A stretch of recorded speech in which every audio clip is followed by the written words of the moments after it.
কি সমস্যা নিয়ে এসেছিলে যেদিন এসেছিলে? ওই প্রেশারটা হাই হয়ে গেছিলো আর খিদে ছিল না, একদম ঘুমটা হচ্ছিলাম ঠিকঠাক করে। ব্লাড প্রেশারটা হাই ছিল আর খিদে পাচ্ছিল না। খিদে পাচ্ছি মেন সমস্যা ছিল খাবারের প্রতি একদম রুচি ছিল না, না না। আর বমি ভাব ছিল, হ্যাঁ এমনকি খাবারের গন্ধেও বমি আসছিল। হ্যাঁ, ওটা আসছে। এখন খিদে কেমন আছে? এখন খিদেটা ঠিক আছে, কিন্তু এক্সেস খাওয়া গেলে আবার তখন একটা ই হয়ে যাচ্ছে। এক্সেস খাওয়া হলে স্বাভাবিকভাবে যে কারো প্রবলেম হবে। প্রবলেম হয়ে যায়, মানে একটু বেশি, মানে লিমিটের খেলে ঠিক থাকছে, একটু বেশি হয়ে গেলে তখন একটা প্রবলেম হয়ে যাচ্ছে, নাহলে আগের থেকে অনেকটা বেটার আছে। খিদেটা পাচ্ছে ঠিকঠাক? হ্যাঁ, টাইমে টাইমে খিদেটা হচ্ছে, খাওয়া দাওয়া ঠিক টাইমে করছে না। খাবার এর গন্ধে বমি আসছে না না তখন? না না, এখন সে আগের মতন কোনো কিছু তো ব্যাপার না। আর জল চেষ্টাটাই সেরকম স্বাভাবিক, যেমন কমই খাই বলতে গেলে ওটা, মানে এমনি আগের থেকে better.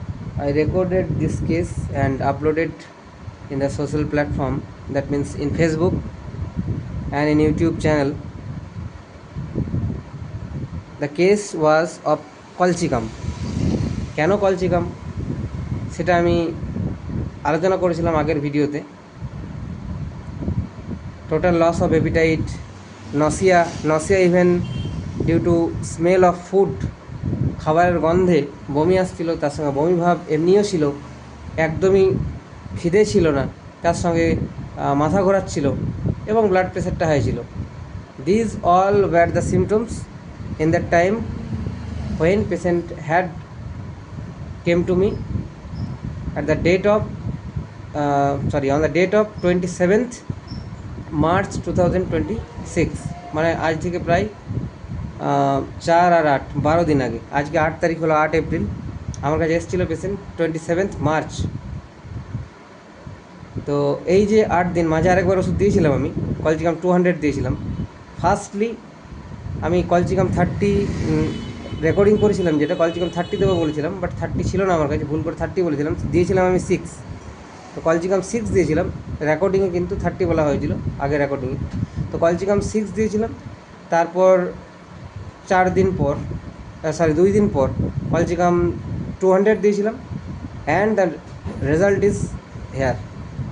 Now patient is quite okay, perfectly all right, we can say. Patient বলছে যে আই এম ফিলিং বেটার, ভালো আছে আগের থেকে। আরেকবার শুনে নেবো পেশেন্টের কাছে পেশেন্ট কেমন আছে। আরেকবার বলো কেমন আছে। আগের থেকে অনেকটা বেটার। আর বমি ভাব না বা না, খাবার অরুচি? So this is the beauty of homeopathy, and this is the beauty of colchicum autumnally, which is a very very good medicine of this type of cases.